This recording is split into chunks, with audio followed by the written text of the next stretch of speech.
Punjabi national खबरां 'ਚ ਆਪ ਸਭ ਨੂੰ ਜੀ ਆਇਆਂ। मैं हाँ सवलीन कौर जस्सड़ ਤੇ ਹੁਣ ਪੇਸ਼ ਨੇ ਅੱਜ ਦੀਆਂ ਮੁੱਖ ਖਬਰਾਂ। ਕੇਂਦਰ ਸਰਕਾਰ ਨੇ ਇੱਕ ਵਾਰ ਫੇਰ ਗੱਲਬਾਤ ਲਈ ਕਿਸਾਨਾਂ ਨੂੰ ਭੇਜਿਆ ਸੱਦਾ। ਹਰੀਸ਼ ਰਾਵਤ ਨੇ ਕੈਪਟਨ ਅਤੇ ਸਿੱਧੂ ਦੇ ਇਕੱਠੇ ਹੋਣ ਸੰਬੰਧੀ ਦਿੱਤੇ ਹਾਂ ਪੱਖੀ ਸੰਕੇਤ। ਵਿੱਤੀ ਘਾਟਾ ਘਟਾਉਣ ਲਈ ਪਾਵਰਕਾਮ ਕਰ ਰਿਹਾ ਹੈ ਮੁਲਾਜ਼ਮਾਂ ਦੀ ਛੁੱਟੀ। ਸ਼੍ਰੀ ਗੁਰੂ ਗ੍ਰੰਥ ਸਾਹਿਬ ਜੀ ਦੀ ਬੇਅਦਬੀ ਕਰਦਾ ਨੌਜਵਾਨ ਪਿੰਡ ਵਾਸੀਆਂ ਨੇ ਕੀਤਾ ਕਾਬੂ। ਖੇਤੀ ਕਾਨੂੰਨਾਂ ਨੂੰ ਲੈ ਕੇ ਪ੍ਰਧਾਨ ਮੰਤਰੀ ਮੋਦੀ ਨੇ ਵਿਰੋਧੀਆਂ ਨੂੰ ਲਿਆ ਆੜੇ ਹੱਥੀ। ਹਾਰਦਾ ਜਾ ਰਿਹਾ ਹੈ ਕੋਰੋਨਾ, ਮਰੀਜ਼ਾਂ ਦੇ ਸਿਹਤਯਾਬ ਹੋਣ ਦੀ ਦਰ 86.17% ਹੋਈ। ਤੇ ਹੁਣ ਖਬਰਾਂ ਦਾ ਵਿਸਥਾਰ। ਬੀਤੇ ਕਈ ਦਿਨਾਂ ਤੋਂ ਖੇਤੀ ਕਾਨੂੰਨਾਂ ਦੇ ਵਿਰੋਧ ਵਿੱਚ ਧਰਨੇ ਪ੍ਰਦਰਸ਼ਨ ਕਰ ਰਹੇ ਕਿਸਾਨਾਂ ਨੂੰ ਕੇਂਦਰ ਸਰਕਾਰ ਨੇ ਇੱਕ ਵਾਰ ਫਿਰ ਗੱਲਬਾਤ ਲਈ ਬੁਲਾਇਆ ਹੈ। ਇਸ ਤੋਂ ਪਹਿਲਾਂ ਵੀ ਸੱਦਾ ਦਿੱਤਾ ਗਿਆ ਸੀ ਪਰ ਕਿਸਾਨਾਂ ਨੇ ਰੱਦ ਕਰ ਦਿੱਤਾ ਸੀ। ਕਿਸਾਨਾਂ ਦਾ ਆਖਣਾ ਸੀ ਕਿ ਖੇਤੀ ਮਹਿਕਮੇ ਦੇ ਸਕੱਤਰ ਵੱਲੋਂ ਭੇਜੇ ਗਏ ਸੰਦੇਸ਼ ਵਿੱਚ ਉਹਨਾਂ ਨੂੰ ਖੇਤੀ ਕਾਨੂੰਨਾਂ ਦੇ ਫਾਇਦਿਆਂ ਬਾਰੇ ਦੱਸਣ ਲਈ ਕੀਤੀ ਜਾ ਰਹੀ ਕਾਨਫਰੰਸ ਵਿੱਚ ਸ਼ਾਮਲ ਹੋਣ ਦੀ ਗੱਲ ਆਖੀ ਗਈ ਸੀ। ਪਰ ਇਸ ਵਾਰ ਕੇਂਦਰ ਨੇ ਸਾਫ਼ ਲਿਖਿਆ ਹੈ ਕਿ ਖੇਤੀ ਕਾਨੂੰਨਾਂ ਨੂੰ ਲੈ ਕੇ ਜੋ ਕਿਸਾਨਾਂ ਦੇ ਮਨ ਵਿੱਚ ਸ਼ੰਕੇ ਨੇ ਉਸ ਸੰਬੰਧੀ ਸਰਕਾਰ ਉਹਨਾਂ ਨਾਲ ਗੱਲਬਾਤ ਕਰਨ ਲਈ ਉਤਸੁਕ ਹੈ। ਕਿਸਾਨ ਇਸ ਮੀਟਿੰਗ ਵਿੱਚ ਜਾਂਦੇ ਨੇ ਜਾਂ ਨਹੀਂ, ਇਸ ਬਾਰੇ ਉਹਨਾਂ ਨੇ 13 ਅਕਤੂਬਰ ਨੂੰ ਚੰਡੀਗੜ੍ਹ ਵਿਖੇ ਮੀਟਿੰਗ ਰੱਖੀ ਹੈ, ਜੋ ਕਿ ਪਹਿਲਾਂ ਜਲੰਧਰ ਰੱਖੀ ਗਈ ਸੀ। ਪਰ ਸੂਬੇ ਦੀ ਕੈਪਟਨ ਸਰਕਾਰ ਨੇ ਢੋਆ ਢੁਆਈ ਲਈ ਕਿਸਾਨਾਂ ਨਾਲ ਗੱਲਬਾਤ ਕਰਨ ਲਈ ਉਹਨਾਂ ਨੂੰ 13 ਅਕਤੂਬਰ ਨੂੰ ਚੰਡੀਗੜ੍ਹ ਬੁਲਾਇਆ ਹੈ, ਜਿਸ ਕਰਕੇ ਇਹ ਹੋਣ ਵਾਲੀ ਮੀਟਿੰਗ ਕਿਸਾਨਾਂ ਨੇ ਜਲੰਧਰ ਤੋਂ ਚੰਡੀਗੜ੍ਹ ਤਬਦੀਲ ਕੀਤੀ ਹੈ। ਹੁਣ ਇਸ ਮੀਟਿੰਗ ਉੱਤੇ ਸਭ ਦੀਆਂ ਨਜ਼ਰਾਂ ਰਹਿਣਗੀਆਂ ਕਿ ਕਿਸਾਨ ਗੱਲਬਾਤ ਲਈ ਤਿਆਰ ਹੁੰਦੇ ਨੇ ਜਾਂ ਨਹੀਂ। ਝੋਨੇ ਦੀ ਕਟਾਈ ਕਰਕੇ ਰੁਝੇਵਿਆਂ 'ਚ ਰੁੱਝੇ ਹੋਣ ਦੇ ਬਾਵਜੂਦ ਵੀ ਪੰਜਾਬ ਦੇ ਕਿਸਾਨ ਆਪਣੇ ਹੱਕਾਂ ਲਈ ਕਿਸਾਨੀ ਅੰਦੋਲਨ ਦੇ ਵਿੱਚ ਸਰਗਰਮ ਨੇ। ਰੋਹ ਨਾਲ ਭਰੇ ਪੰਜਾਬ ਦੇ ਕਿਸਾਨਾਂ ਵੱਲੋਂ ਤਕਰੀਬਨ ਸਾਰੇ ਕੌਮੀ ਸ਼ਾਹਰਾਹਾਂ ਤੇ ਟੋਲ ਪਲਾਜ਼ਿਆਂ ਤੋਂ ਹੋਣ ਵਾਲੀ ਉਗਰਾਹੀ ਨੂੰ ਰੋਕ ਦਿੱਤਾ ਗਿਆ ਹੈ ਅਤੇ ਸਾਰੇ ਵਾਹਨ ਬਿਨਾਂ ਪਰਚੀ ਤੋਂ ਹੀ ਲੰਘ ਰਹੇ ਨੇ। ਇਸ ਦੇ ਚੱਲਦਿਆਂ ਜਲੰਧਰ ਤੋਂ ਜੰਮੂ ਜਾਣ ਵਾਲੇ ਨੈਸ਼ਨਲ ਹਾਈਵੇ ਤੇ ਪੈਂਦੇ ਭੋਗਪੁਰ ਲਾਗੇ ਚਲਾਂਗ ਅਤੇ ਮੁਕੇਰੀਆਂ ਲਾਗੇ ਮਾਨਸਰ ਟੋਲ ਪਲਾਜ਼ਿਆਂ ਨੂੰ ਵੀ ਕਿਸਾਨਾਂ ਵੱਲੋਂ ਮੁਫਤ ਕਰ ਦਿੱਤਾ ਗਿਆ ਹੈ। ਇਹ ਧਰਨੇ ਪਿਛਲੇ ਕਈ ਦਿਨਾਂ ਤੋਂ ਚਾਲੂ ਨੇ। ਇਹਨਾਂ ਧਰਨਿਆਂ ਵਿੱਚ ਰਾਜਸੀ ਪਾਰਟੀਆਂ ਦੇ ਕਿਸੇ ਵੀ ਆਗੂ ਨੂੰ ਬੋਲਣ ਨਹੀਂ ਦਿੱਤਾ ਗਿਆ। ਸਿਆਸੀ ਆਗੂਆਂ ਨੂੰ ਵੀ ਇਸ ਧਰਨੇ ਵਿੱਚ ਆਮ ਲੋਕਾਂ ਵਿੱਚ ਹੀ ਬੈਠਣਾ ਪਿਆ ਤੇ ਕਿਸੇ ਨੂੰ ਵੀ ਸਟੇਜ ਤੇ ਜਾਣ ਦਾ ਸਮਾਂ ਨਹੀਂ ਦਿੱਤਾ ਗਿਆ। ਸੂਬਿਆਂ ਨੂੰ ਦਿੱਤੇ ਜਾਂਦੇ ਜੀਐਸਟੀ ਮੁਆਵਜ਼ੇ ਨੂੰ ਲੈ ਕੇ ਕੇਂਦਰ ਨਾਲ ਪਿਛਲੇ ਕਈ ਦਿਨਾਂ ਤੋਂ ਟਕਰਾਅ ਚੱਲ ਰਿਹਾ ਸੀ। ਜੀਐਸਟੀ ਕੌਂਸਲ ਦੀ ਪਿਛਲੀ ਮੀਟਿੰਗ ਵੀ ਕਾਫੀ ਹੰਗਾਮੇਦਾਰ ਰਹੀ, ਜਿਸ ਦੌਰਾਨ ਕੇਂਦਰ ਨੇ ਆਖਿਆ ਸੀ ਕਿ ਉਹ ਰਾਜਾਂ ਨੂੰ 20,000 ਕਰੋੜ ਦੀ ਰਾਸ਼ੀ ਫੌਰੀ ਜਾਰੀ ਕਰ ਰਹੀ ਹੈ। ਨਵੀਂ ਰਿਪੋਰਟ ਇਹ ਹੈ ਕਿ ਪੰਜਾਬ ਨੂੰ ਜੀਐਸਟੀ ਦਾ 1055.24 ਕਰੋੜ ਦਾ ਮਾਲੀਆ ਪ੍ਰਾਪਤ ਹੋ ਗਿਆ ਹੈ। ਪੰਜਾਬ ਦਾ ਸਤੰਬਰ ਮਹੀਨੇ ਦੌਰਾਨ ਕੁੱਲ ਜੀਐਸਟੀ ਮਾਲੀਆ 1055 ਕਰੋੜ ਰੁਪਏ ਰਿਹਾ ਹੈ। ਪਿਛਲੇ ਸਾਲ ਇਸੇ ਮਹੀਨੇ ਦਾ ਕੁੱਲ ਜੀਐਸਟੀ ਮਾਲੀਆ 976.96 ਕਰੋੜ ਸੀ। ਹਾਲਾਂਕਿ ਸਤੰਬਰ ਮਹੀਨੇ ਦਾ ਸੁਰੱਖਿਅਤ ਮਾਲੀਆ ਪੰਜਾਬ ਦਾ 2403 ਕਰੋੜ ਦਾ ਬਣਦਾ ਹੈ, ਜਿਸ ਵਿੱਚੋਂ ਕੇਵਲ 43.91% ਹੀ ਪ੍ਰਾਪਤ ਹੋਇਆ ਹੈ। ਇਸੇ ਤਰ੍ਹਾਂ ਸਤੰਬਰ ਮਹੀਨੇ ਲਈ ਬਕਾਇਆ ਮੁਆਵਜ਼ੇ ਦੀ ਰਕਮ 1347.76 ਕਰੋੜ ਬਣਦੀ ਹੈ, ਜੋ ਕਿ ਅਜੇ ਪ੍ਰਾਪਤ ਨਹੀਂ ਹੋਈ ਹੈ। ਜੀਐਸਟੀ ਮੁਆਵਜ਼ੇ ਦੇ ਮੁੱਦੇ ਨੂੰ ਲੈ ਕੇ ਇੱਕ ਵਾਰ ਫਿਰ ਕੌਂਸਲ ਦੀ ਮੀਟਿੰਗ ਹੋ ਰਹੀ ਹੈ। ਪੰਜਾਬ ਰਾਜ ਪਾਵਰ ਕਾਰਪੋਰੇਟ ਨੇ ਆਪਣਾ ਵਿੱਤੀ ਘਾਟਾ ਘਟਾਉਣ ਲਈ ਸਖਤ ਕਦਮ ਚੁੱਕਣੇ ਸ਼ੁਰੂ ਕਰ ਦਿੱਤੇ ਨੇ। ਇਸੇ ਸੰਦਰਭ ਵਿੱਚ ਥਰਮਲ ਪਲਾਂਟਾਂ ਵਿੱਚ ਕੰਮ ਕਰਦੇ ਮੁਲਾਜ਼ਮਾਂ ਦਾ ਜਨਰੇਸ਼ਨ ਭੱਤਾ ਬੰਦ ਕਰਨ ਦਾ ਹੁਕਮ ਦੇ ਦਿੱਤਾ ਗਿਆ ਹੈ। ਇਸੇ ਤਰ੍ਹਾਂ ਆਪਣੇ 1158 ਕਰੋੜ ਦੇ ਵਿੱਤੀ ਘਾਟੇ ਨੂੰ ਲੈ ਕੇ ਪੈਸਕੋ ਦੇ 700 ਮੁਲਾਜ਼ਮਾਂ ਦੀ ਸ਼ਾਂਤੀ ਦੇ ਨੋਟਿਸ ਵੀ ਜਾਰੀ ਕਰ ਦਿੱਤੇ ਨੇ। ਇਸੇ ਤਰ੍ਹਾਂ ਵਿਭਾਗ ਵਿੱਚ ਕੰਮ ਕਰਦੇ 50 ਤੋਂ 55 ਸਾਲ ਦੇ ਮੁਲਾਜ਼ਮਾਂ ਨੂੰ ਵੀ ਘਰ ਤੋਰਨ ਦਾ ਸਿਲਸਿਲਾ ਸ਼ੁਰੂ ਕਰ ਦਿੱਤਾ ਗਿਆ ਹੈ। ਸੂਬੇ ਦੇ ਲਗਭਗ 550 ਸਬ ਡਿਵੀਜ਼ਨ ਦਫ਼ਤਰਾਂ ਵਿੱਚ ਕੰਮ ਕਰਦੇ ਹਜ਼ਾਰਾਂ ਕਾਮਿਆਂ ਦਾ ਰਿਕਾਰਡ ਖੰਗਾਲਿਆ ਜਾ ਰਿਹਾ ਹੈ ਅਤੇ ਕਿਸੇ ਵੀ ਮੁਲਾਜ਼ਮ ਖਿਲਾਫ ਕਿਸੇ ਤਰ੍ਹਾਂ ਦੇ ਵੀ ਦੋਸ਼ ਸਾਬਤ ਹੋਣ ਤੇ ਉਸ ਨੂੰ ਛਾਂਟਣ ਦੀ ਤਿਆਰੀ ਵੀ ਕੱਸੀ ਜਾ ਰਹੀ ਹੈ। ਕੁੱਲ ਮਿਲਾ ਕੇ ਵੇਖਿਆ ਜਾਵੇ ਤਾਂ ਸੂਬਾ ਸਰਕਾਰ ਵਿੱਤੀ ਘਾਟੇ ਦੇ ਨਾਂ ਤੇ ਰਾਜ ਵਿੱਚ ਨਿੱਜੀਕਰਨ ਨੂੰ ਬੜਾਵਾ ਦੇਣ ਦੀ ਤਿਆਰੀ ਕਰ ਰਹੀ ਹੈ।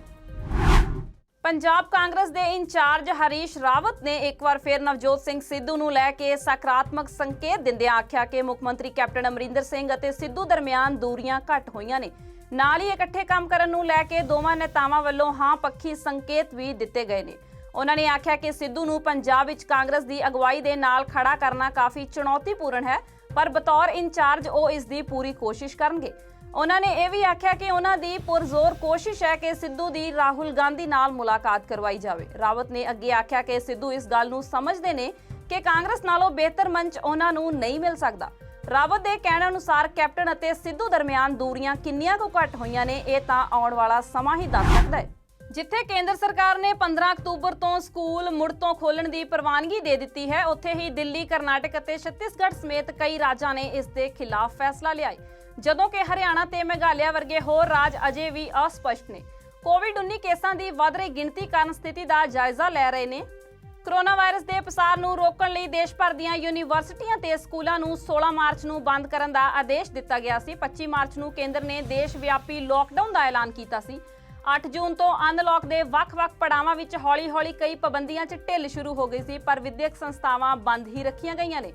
ਹੁਣ ਤਾਜ਼ਾ ਗਾਈਡਲਾਈਨਸ ਮੁਤਾਬਕ ਸਕੂਲਾਂ ਕਾਲਜਾਂ ਨੂੰ 15 ਅਕਤੂਬਰ ਤੋਂ ਮੁੜ ਖੋਲ੍ਹਣ ਦੀ ਇਜਾਜ਼ਤ ਦੇ ਦਿੱਤੀ ਗਈ ਹੈ। ਨਵੀਆਂ ਹਦਾਇਤਾਂ ਮੁਤਾਬਕ ਕੰਟੇਨਮੈਂਟ ਜ਼ੋਨਾਂ ਤੋਂ ਬਾਹਰ ਸਾਰੇ ਇਲਾਕਿਆਂ 'ਚ ਸਕੂਲ ਕਾਲਜ ਖੁੱਲ੍ਹਣ ਦੀ ਇਜਾਜ਼ਤ ਹੈ, ਪਰ ਕੇਂਦਰ ਨੇ ਇਸ ਦਾ ਅੰਤਿਮ ਫੈਸਲਾ ਸੂਬਿਆਂ ਤੇ ਛੱਡ ਦਿੱਤਾ ਹੈ। ਦਿੱਲੀ ਸਰਕਾਰ ਨੇ ਫਿਲਹਾਲ 31 ਅਕਤੂਬਰ ਤੱਕ ਸਕੂਲ ਬੰਦ ਰੱਖਣ ਦਾ ਫੈਸਲਾ ਕੀਤਾ ਹੈ, ਜਦਕਿ ਯੂਪੀ ਸਰਕਾਰ ਨੇ 19 ਅਕਤੂਬਰ ਤੋਂ 9ਵੀਂ ਤੋਂ ਲੈ ਕੇ 12ਵੀਂ ਤੱਕ ਦੀਆਂ ਕਲਾਸਾਂ ਦੇ ਵਿਦਿਆਰਥੀਆਂ ਲਈ ਸਕੂਲ ਖੋਲ੍ਹਣ ਦਾ ਫੈਸਲਾ ਕੀਤਾ ਹੈ।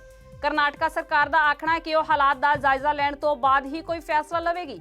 ਛੱਤੀਸਗੜ੍ਹ ਤੇ ਮਹਾਰਾਸ਼ਟਰ ਸਰਕਾਰ ਨੇ ਮਹਾਮਾਰੀ ਦੇ ਫੈਲਾਅ ਦਾ ਜਾਇਜ਼ਾ ਲੈਣ ਤੋਂ ਬਾਅਦ ਜਾਂ ਦੀਵਾਲੀ ਤੋਂ ਬਾਅਦ ਹੀ ਸਕੂਲ ਖੋਲ੍ਹਣ ਦਾ ਫੈਸਲਾ ਕੀਤਾ ਹੈ। ਗੁਜਰਾਤ ਨੇ ਵੀ ਇਸ ਸੰਬੰਧੀ ਦੀਵਾਲੀ ਤੋਂ ਬਾਅਦ ਕੋਈ ਫੈਸਲਾ ਲੈ ਜਾਣ ਦਾ ਐਲਾਨ ਕੀਤਾ ਹੈ। ਆਂਧਰਾ ਪ੍ਰਦੇਸ਼ ਸਰਕਾਰ ਨੇ 2 ਨਵੰਬਰ ਤੋਂ ਬਾਅਦ ਆਮ ਕਲਾਸਾਂ ਸ਼ੁਰੂ ਕਰਨ ਬਾਰੇ ਗੱਲ ਆਖੀ ਹੈ, ਪਰ ਪੰਜਾਬ ਸਰਕਾਰ ਨੇ ਹਾਲੇ ਤੱਕ ਸਕੂਲ ਖੋਲ੍ਹਣ ਬਾਰੇ ਕੋਈ ਸਪਸ਼ਟ ਫੈਸਲਾ ਨਹੀਂ ਲਿਆ। ਅਗਲੀ ਖਬਰ ਵੱਲ ਰੁਖ ਕਰਦੇ ਹਾਂ, ਜਿੱਥੇ ਸ੍ਰੀ ਗੁਰੂ ਗ੍ਰੰਥ ਸਾਹਿਬ ਜੀ ਦੀ ਬੇਅਦਬੀ ਦਾ ਇੱਕ ਹੋਰ ਮਾਮਲਾ ਸਾਹਮਣੇ ਆਇਆ ਹੈ। ਉਕਤ ਘਟਨਾ ਫਤਿਹਗੜ੍ਹ ਸਾਹਿਬ ਦੇ ਨਜ਼ਦੀਕ ਪੈਂਦੇ ਪਿੰਡ ਤਰਖਾਣ ਮਾਜਰਾ ਦੀ ਹੈ, ਜਿੱਥੇ ਇੱਕ ਕਾਰ ਸਵਾਰ ਨੌਜਵਾਨ ਮੱਥਾ ਟੇਕਣ ਦੇ ਬਹਾਨੇ ਗੁਰਦੁਆਰਾ ਸਾਹਿਬ ਅੰਦਰ ਦਾਖਲ ਹੋਇਆ ਤੇ ਉਸਨੇ ਸ੍ਰੀ ਗੁਰੂ ਗ੍ਰੰਥ ਸਾਹਿਬ ਜੀ ਅਤੇ ਗੁਟਕਾ ਸਾਹਿਬ ਦੇ ਅੰਗ ਪਾੜਨੇ ਸ਼ੁਰੂ ਕਰ ਦਿੱਤੇ। ਪਿੰਡ ਵਾਸੀਆਂ ਨੇ ਮੌਕੇ ਤੇ ਪਹੁੰਚ ਕੇ ਉਸਦੀ ਚੰਗੀ ਤਰ੍ਹਾਂ ਭੁਗਤ ਸਵਾਰੀ ਅਤੇ ਉਸਦੀ ਕਾਰ ਵੀ ਭੰਨ ਦਿੱਤੀ। ਇਸ ਤੋਂ ਬਾਅਦ ਉਕਤ ਘਟਨਾ ਦੀ ਪੁਲਿਸ ਨੂੰ ਸੂਚਨਾ ਦਿੱਤੀ ਗਈ। ਪੁਲਿਸ ਵੱਲੋਂ ਇਸ ਮਾਮਲੇ ਦੀ ਜਾਂਚ ਕੀਤੀ ਜਾ ਰਹੀ ਹੈ। ਉਕਤ ਵਿਅਕਤੀ ਕਿੱਥੋਂ ਦਾ ਰਹਿਣ ਵਾਲਾ ਸੀ ਅਤੇ ਉਸਨੇ ਅਜਿਹਾ ਕਿਉਂ ਕੀਤਾ, ਖਬਰ ਪੜਨ ਤੱਕ ਇਸ ਬਾਰੇ ਕੁਝ ਪਤਾ ਨਹੀਂ ਲੱਗ ਸਕਿਆ। ਭਾਰਤ ਵਿੱਚ ਕੋਰੋਨਾ ਤੋਂ ਪੀੜਤ ਮਰੀਜ਼ਾਂ ਦੀ ਗਿਣਤੀ 70 ਲੱਖ ਤੋਂ ਪਾਰ ਹੋ ਗਈ ਹੈ। ਪਿਛਲੇ 24 ਘੰਟਿਆਂ 'ਚ ਕੋਰੋਨਾ ਦੇ 74,383 ਨਵੇਂ ਕੇਸ ਸਾਹਮਣੇ ਆਉਣ ਮਗਰੋਂ ਕੁੱਲ ਮਰੀਜ਼ਾਂ ਦੀ ਗਿਣਤੀ ਵੱਧ ਕੇ 70,53,806 ਹੋ ਗਈ ਹੈ। ਇਸ ਦੌਰਾਨ 918 ਹੋਰ ਵਿਅਕਤੀਆਂ ਦੇ ਦਮ ਤੋੜਨ ਨਾਲ ਮ੍ਰਿਤਕਾਂ ਦਾ ਅੰਕੜਾ 1,08,334 ਤੱਕ ਪਹੁੰਚ ਗਿਆ ਹੈ। ਉਂਝ ਸਿਹਤਯਾਬ ਹੋਣ ਵਾਲੇ ਮਰੀਜ਼ਾਂ ਦੀ ਗਿਣਤੀ ਵੀ 60 ਲੱਖ ਤੋਂ ਪਾਰ ਚਲੀ ਗਈ ਹੈ। ਕੇਂਦਰੀ ਸਿਹਤ ਵਿਭਾਗ ਦੇ ਅੰਕੜਿਆਂ ਮੁਤਾਬਕ ਕੌਮੀ ਰਿਕਵਰੀ ਦਰ 86.17% ਹੋ ਗਈ ਹੈ। ਜੇਕਰ ਸੂਬੇ ਪੰਜਾਬ ਦੇ ਹਾਲਾਤ ਦੇਖੀਏ ਤਾਂ ਪੰਜਾਬ ਵਿੱਚ ਲੰਘੇ 24 ਘੰਟਿਆਂ ਦੌਰਾਨ 669 ਨਵੇਂ ਕੇਸ ਸਾਹਮਣੇ ਆਉਣ ਨਾਲ ਮਰੀਜ਼ਾਂ ਦੀ ਗਿਣਤੀ 1,23,973 ਤੱਕ ਅੱਪੜ ਗਈ ਹੈ। ਚੰਗੀ ਗੱਲ ਇਹ ਹੈ ਕਿ 1,10,865 ਵਿਅਕਤੀ ਠੀਕ ਵੀ ਹੋ ਚੁੱਕੇ ਨੇ। ਇਸ ਸਮੇਂ ਸੂਬੇ ਵਿੱਚ 9,275 ਐਕਟਿਵ ਕੇਸ ਨੇ। ਪਿਛਲੇ ਇੱਕ ਦਿਨ ਵਿੱਚ 35 ਹੋਰ ਵਿਅਕਤੀਆਂ ਦੀ ਜਾਨ ਚਲੇ ਜਾਣ ਨਾਲ ਮ੍ਰਿਤਕਾਂ ਦਾ ਅੰਕੜਾ 3,833 ਤੱਕ ਅੱਪੜ ਗਿਆ ਹੈ। ਸਕੂਨ ਭਰੀ ਗੱਲ ਇਹ ਹੈ ਕਿ ਨਵੇਂ ਪੋਜ਼ਿਟਿਵ ਕੇਸਾਂ ਨਾਲੋਂ ਠੀਕ ਹੋਣ ਵਾਲਿਆਂ ਦੀ ਗਿਣਤੀ ਕਰੀਬ 2 ਗੁਣਾ ਹੈ। ਕੇਂਦਰੀ ਸਿਹਤ ਮੰਤਰੀ ਹਰਸ਼ ਵਰਧਨ ਨੇ ਦੇਸ਼ ਵਾਸੀਆਂ ਨੂੰ ਤਿਉਹਾਰਾਂ ਦੇ ਮੌਸਮ 'ਚ ਕੋਰੋਨਾ ਵਾਇਰਸ ਸੰਬੰਧੀ ਦਿਸ਼ਾ ਨਿਰਦੇਸ਼ਾਂ ਦੀ ਸਖਤੀ ਨਾਲ ਪਾਲਣਾ ਕਰਨ ਦੀ ਬੇਨਤੀ ਕੀਤੀ ਹੈ। ਉਹਨਾਂ ਲੋਕਾਂ ਨੂੰ ਇਹ ਵੀ ਬੇਨਤੀ ਕੀਤੀ ਹੈ ਕਿ ਉਹ ਤਿਉਹਾਰਾਂ ਦੌਰਾਨ ਮੇਲੇ ਜਾਂ ਪੰਡਾਲਾਂ 'ਚ ਜਾਣ ਦੀ ਬਜਾਏ ਘਰ ਵਿੱਚ ਹੀ ਆਪਣਿਆਂ ਨਾਲ ਖੁਸ਼ੀਆਂ ਸਾਂਝੀਆਂ ਕਰਨ। ਮੰਤਰੀ ਨੇ ਆਖਿਆ ਕਿ ਕੋਰੋਨਾ ਨਾਲ ਜੰਗ ਹੀ ਹਰੇਕ ਵਿਅਕਤੀ ਦਾ ਪਹਿਲਾ ਧਰਮ ਹੈ। ਜੇਕਰ ਲੋਕ ਤਿਉਹਾਰ ਮਨਾਉਣ ਲਈ ਭੀੜ ਇਕੱਠੀ ਕਰਦੇ ਨੇ ਤਾਂ ਵੱਡੀ ਮੁਸੀਬਤ ਖੜੀ ਹੋ ਸਕਦੀ ਹੈ। ਸੰਡੇ ਸੰਵਾਦ ਦੀ 5ਵੀਂ ਲੜੀ ਦੌਰਾਨ ਸਿਹਤ ਮੰਤਰੀ ਨੇ ਸੋਸ਼ਲ ਮੀਡੀਆ ਤੇ ਲੋਕਾਂ ਨਾਲ ਆਨਲਾਈਨ ਗੱਲਬਾਤ ਕਰਦਿਆਂ ਠੰਡ ਦੇ ਆਉਣ ਵਾਲੇ ਮੌਸਮ 'ਚ ਕੋਰੋਨਾ ਮਹਾਮਾਰੀ ਫੈਲਣ ਦੇ ਖਦਸ਼ੇ ਬਾਰੇ ਵੀ ਚਰਚਾ ਕੀਤੀ ਹੈ। ਹਰਸ਼ ਵਰਧਨ ਨੇ ਆਖਿਆ ਕਿ ਸਰਕਾਰ ਨੇ ਮੁਲਕ 'ਚ ਕੋਰੋਨਾ ਟੀਕੇ ਦੀ ਐਮਰਜੈਂਸੀ ਵਰਤੋਂ ਦੀ ਮਨਜ਼ੂਰੀ ਬਾਰੇ ਅਜੇ ਕੋਈ ਫੈਸਲਾ ਨਹੀਂ ਲਿਆ ਅਤੇ ਟੀਕੇ ਦੇ ਪਰੀਖਣ ਪਹਿਲੇ, ਦੂਜੇ ਅਤੇ ਤੀਜੇ ਪੜਾਅ 'ਚ ਨੇ, ਜਿਨ੍ਹਾਂ ਦੇ ਨਤੀਜਿਆਂ ਦੀ ਫਿਲਹਾਲ ਉਡੀਕ ਕੀਤੀ ਜਾ ਰਹੀ ਹੈ। ਜਿੱਥੇ ਖੇਤੀ ਕਾਨੂੰਨਾਂ ਨੂੰ ਲੈ ਕੇ ਕਿਸਾਨ ਕੇਂਦਰ ਖਿਲਾਫ ਸੜਕਾਂ ਤੇ ਬੈਠੇ ਨੇ, ਉੱਥੇ ਹੀ ਸੁਪਰੀਮ ਕੋਰਟ ਨੇ ਖੇਤੀ ਸੁਧਾਰ ਕਾਨੂੰਨਾਂ ਨੂੰ ਚੁਣੌਤੀ ਦੇਣ ਵਾਲੀ ਪਟੀਸ਼ਨ ਤੇ ਸੁਣਵਾਈ ਕਰਦਿਆਂ ਕੇਂਦਰ ਸਰਕਾਰ ਨੂੰ ਨੋਟਿਸ ਭੇਜ ਦਿੱਤਾ ਹੈ। ਅਦਾਲਤ ਨੇ ਇਸ ਮਾਮਲੇ 'ਚ ਕੇਂਦਰ ਸਰਕਾਰ ਕੋਲੋਂ 4 ਹਫ਼ਤਿਆਂ 'ਚ ਜਵਾਬ ਮੰਗਿਆ। ਦੱਸ ਦਈਏ ਕਿ ਰਾਜ ਸਭਾ ਦੇ ਸੰਸਦ ਮੈਂਬਰ ਮਨੋਜ ਝਾ ਤੇ ਟੀ ਸਿਵਾ ਨੇ ਇਹਨਾਂ ਕਾਨੂੰਨਾਂ ਵਿਰੁੱਧ ਸੁਪਰੀਮ ਕੋਰਟ ਵਿੱਚ ਪਹੁੰਚ ਕੀਤੀ ਸੀ। ਹੁਣ ਇਸ ਪਟੀਸ਼ਨ ਤੇ ਸੁਪਰੀਮ ਕੋਰਟ ਵੱਲੋਂ ਨੋਟਿਸ ਦਿੱਤਾ ਗਿਆ ਹੈ। ਸੋਮਵਾਰ ਨੂੰ ਸੁਣਵਾਈ ਤੋਂ ਬਾਅਦ ਸੁਪਰੀਮ ਕੋਰਟ ਨੇ ਪਟੀਸ਼ਨ ਕਰਤਾਵਾਂ ਦੁਆਰਾ ਉਠਾਏ ਮੁੱਦਿਆਂ ਦਾ ਜਵਾਬ ਦੇਣ ਲਈ ਆਖਿਆ। ਇੰਨਾ ਹੀ ਨਹੀਂ, ਸੁਪਰੀਮ ਕੋਰਟ ਨੇ ਅਟਾਰਨੀ ਜਨਰਲ ਨੂੰ ਆਖਿਆ ਹੈ ਕਿ ਉਹ ਦੇਸ਼ ਦੇ ਸਾਰੇ ਹਾਈ ਕੋਰਟਾਂ ਵਿੱਚ ਖੇਤੀਬਾੜੀ ਕਾਨੂੰਨਾਂ ਵਿਰੁੱਧ ਦਾਇਰ ਪਟੀਸ਼ਨਾਂ ਦਾ ਡਾਟਾ ਵੀ ਇਕੱਠਾ ਕਰਨ। ਦੱਸਣਯੋਗ ਹੈ ਕਿ ਕਿਸਾਨਾਂ ਦੇ ਭਾਰੀ ਵਿਰੋਧ ਦੇ ਬਾਵਜੂਦ ਪਿਛਲੇ ਮਹੀਨੇ ਰਾਸ਼ਟਰਪਤੀ ਵੱਲੋਂ ਹਸਤਾਖਰ ਕੀਤੇ ਜਾਣ ਮਗਰੋਂ 27 ਸਤੰਬਰ ਨੂੰ ਖੇਤੀ ਬਿੱਲ ਕਾਨੂੰਨ ਬਣ ਚੁੱਕੇ ਨੇ, ਜਿਸ ਤੋਂ ਬਾਅਦ ਕਿਸਾਨਾਂ 'ਚ ਹੋਰ ਵੀ ਭਾਰੀ ਰੋਹ ਪਾਇਆ ਜਾ ਰਿਹਾ ਹੈ। ਖੇਤੀ ਕਾਨੂੰਨਾਂ ਨੂੰ ਲੈ ਕੇ ਪ੍ਰਧਾਨ ਮੰਤਰੀ ਨਰਿੰਦਰ ਮੋਦੀ ਨੇ ਵਿਰੋਧੀ ਧਿਰ ਤੇ ਹਮਲਾ ਕਰਦਿਆਂ ਆਖਿਆ ਕਿ ਜਿਨ੍ਹਾਂ ਦੀ ਸਿਆਸਤ ਦਲਾਲਾਂ ਅਤੇ ਵਿਚੋਲਿਆਂ ਭਰੋਸੇ ਚੱਲਦੀ ਰਹੀ ਹੈ, ਉਹ ਲੋਕ ਸਰਕਾਰ ਦੇ ਖੇਤੀ ਸੁਧਾਰਾਂ ਨੂੰ ਲੈ ਕੇ ਉਠਾਏ ਜਾ ਰਹੇ ਕਦਮਾਂ ਬਾਰੇ ਝੂਠ ਫੈਲਾ ਰਹੇ ਨੇ। ਉਹਨਾਂ ਨੇ ਆਖਿਆ ਕਿ ਸਰਕਾਰ ਹੁਣ ਪਿੱਛੇ ਨਹੀਂ ਹਟੇਗੀ ਅਤੇ ਸੁਧਾਰ ਦੇ ਇਹ ਕੰਮ ਜਾਰੀ ਰਹਿਣਗੇ ਅਤੇ ਮੁਲਕ ਹੁਣ ਅੱਗੇ ਵਧ ਗਿਆ ਹੈ ਅਤੇ ਅਜਿਹੇ ਵਿਰੋਧ ਨਾਲ ਰਾਹ ਤੋਂ ਨਹੀਂ ਥਿੜਕੇਗਾ। ਮੋਦੀ ਨੇ ਅੱਗੇ ਇਹ ਵੀ ਆਖਿਆ ਕਿ ਉਹਨਾਂ ਦੀ ਸਰਕਾਰ ਵੱਲੋਂ ਕੀਤੇ ਗਏ ਇਤਿਹਾਸਕ ਸੁਧਾਰਾਂ ਦਾ ਵਿਰੋਧ ਕਰਨ ਵਾਲਿਆਂ ਦਾ ਕਿਸਾਨ ਸਾਥ ਨਹੀਂ ਦੇਣਗੇ। ਕਿਸਾਨਾਂ ਦੇ ਖਾਤਿਆਂ ਵਿੱਚ ਸਿੱਧੀ ਆਉਂਦੀ ਰਾਸ਼ੀ ਨੂੰ ਲੈ ਕੇ ਵਿਰੋਧੀ ਧਿਰ ਖੁਸ਼ ਨਹੀਂ ਆ। ਪ੍ਰਧਾਨ ਮੰਤਰੀ ਦੇ ਇਸ ਬਿਆਨ ਤੋਂ ਸਪਸ਼ਟ ਹੈ ਕਿ ਕੇਂਦਰ ਸਰਕਾਰ ਖੇਤੀ ਕਾਨੂੰਨਾਂ ਨੂੰ ਲੈ ਕੇ ਹੁਣ ਪਿੱਛੇ ਹਟਣ ਵਾਲੀ ਨਹੀਂ ਹੈ। ਦੇਸ਼ ਦੇ ਲੋਕਾਂ ਨੂੰ ਆਪਣੀ ਜਾਇਦਾਦ, ਜ਼ਮੀਨ ਅਤੇ ਸੰਪਤੀ ਦੀ ਵੱਖਰੀ ਪਛਾਣ ਦਿੰਦਿਆਂ ਪ੍ਰਧਾਨ ਮੰਤਰੀ ਨਰਿੰਦਰ ਮੋਦੀ ਨੇ ਸਵਾਮਿਤਵ ਯੋਜਨਾ ਤਹਿਤ ਸੰਪਤੀ ਕਾਰਡ ਵੰਡੇ ਨੇ, ਜਿਸ ਨਾਲ ਲੋਕ ਆਪਣੀ ਜ਼ਮੀਨ ਜਾਂ ਜਾਇਦਾਦ ਨੂੰ ਪੂੰਜੀ ਵਜੋਂ ਵਰਤ ਸਕਣਗੇ। ਇਸ ਦੇ ਇਵਜ਼ ਵਿੱਚ ਉਹ ਬੈਂਕ ਤੋਂ ਕਰਜ਼ਾ ਅਤੇ ਹੋਰ ਵਿੱਤੀ ਲਾਭ ਵੀ ਉਠਾ ਸਕਣਗੇ। ਪ੍ਰਧਾਨ ਮੰਤਰੀ ਨੇ ਇਸ ਯੋਜਨਾ ਨੂੰ ਪੇਂਡੂ ਭਾਰਤ ਨੂੰ ਬਦਲਣ ਵਾਲਾ ਇਤਿਹਾਸਕ ਕਦਮ ਦੱਸਿਆ ਹੈ। ਯੋਜਨਾ ਦੇ ਕਈ ਲਾਭਪਾਤਰੀਆਂ ਨਾਲ ਗੱਲਬਾਤ ਦੌਰਾਨ ਉਹਨਾਂ ਨੇ ਆਖਿਆ ਕਿ ਇਹ ਮੁਲਕ ਨੂੰ ਆਤਮ ਨਿਰਭਰ ਬਣਾਉਣ ਦੀ ਦਿਸ਼ਾ ਵੱਲ ਵੱਡਾ ਕਦਮ ਹੈ। ਫਿਲਹਾਲ ਇਹ ਦੇਸ਼ ਦੇ 763 ਪਿੰਡਾਂ ਵਿੱਚ ਸ਼ੁਰੂ ਕੀਤੀ ਗਈ ਹੈ। ਹੌਲੀ-ਹੌਲੀ ਇਹ ਸਾਰੇ ਦੇਸ਼ ਵਿੱਚ ਵੰਡੇ ਜਾਣਗੇ ਅਤੇ ਸੂਬਾ ਸਰਕਾਰਾਂ ਆਪਣੇ ਰਾਜਾਂ ਵਿੱਚ ਆਪ ਇਹ ਕਾਰਡ ਵੰਡਣਗੀਆਂ। ਬਹੁਤ ਚਰਚਿਤ ਹਾਥਰਸ ਕਾਂਡ ਆਖਿਰ ਸੀਬੀਆਈ ਨੇ ਆਪਣੇ ਹੱਥ ਵਿੱਚ ਲੈ ਲਿਆ ਹੈ ਅਤੇ ਉਸਨੇ ਇਸ ਮਾਮਲੇ ਵਿੱਚ ਗੈਂਗਰੇਪ ਅਤੇ ਹੱਤਿਆ ਦਾ ਕੇਸ ਦਰਜ ਕਰ ਲਿਆ ਹੈ। ਸਵਾਲ ਇੱਥੇ ਇਹ ਉੱਠਦਾ ਹੈ ਕਿ ਜਦੋਂ ਫੋਰੈਂਸਿਕ ਰਿਪੋਰਟ, ਪੁਲਿਸ ਅਤੇ ਭਾਜਪਾ ਦੇ ਹੋਰ ਆਗੂ ਵਾਰ-ਵਾਰ ਦਰਸਾ ਰਹੇ ਸਨ ਕਿ ਲੜਕੀ ਨਾਲ ਅਜਿਹਾ ਕੁਝ ਨਹੀਂ ਹੋਇਆ, ਫਿਰ ਸੀਬੀਆਈ ਨੇ ਗੈਂਗਰੇਪ ਦਾ ਕੇਸ ਦਰਜ ਕਿਉਂ ਕੀਤਾ? ਸੀਬੀਆਈ ਨੇ ਇਸ ਮਾਮਲੇ ਨੂੰ ਲੈ ਕੇ ਸਾਰੇ ਦਸਤਾਵੇਜ਼ ਪੁਲਿਸ ਕੋਲੋਂ ਮੰਗਵਾ ਲਏ ਨੇ ਅਤੇ ਜਾਂਚ ਵੀ ਸ਼ੁਰੂ ਕਰ ਦਿੱਤੀ ਹੈ। ਇਹ ਮਾਮਲਾ ਕਈ ਮੋੜ ਕੱਟਦਾ ਹੋਇਆ ਆਖਿਰ ਸੀਬੀਆਈ ਤੇ ਆਣ ਪਿਆ ਹੈ। ਹੁਣ ਸੀਬੀਆਈ ਕਿਸ ਨਤੀਜੇ ਤੇ ਪਹੁੰਚਦੀ ਹੈ, ਇਹ ਤਾਂ ਆਉਣ ਵਾਲਾ ਸਮਾਂ ਦੱਸੇਗਾ।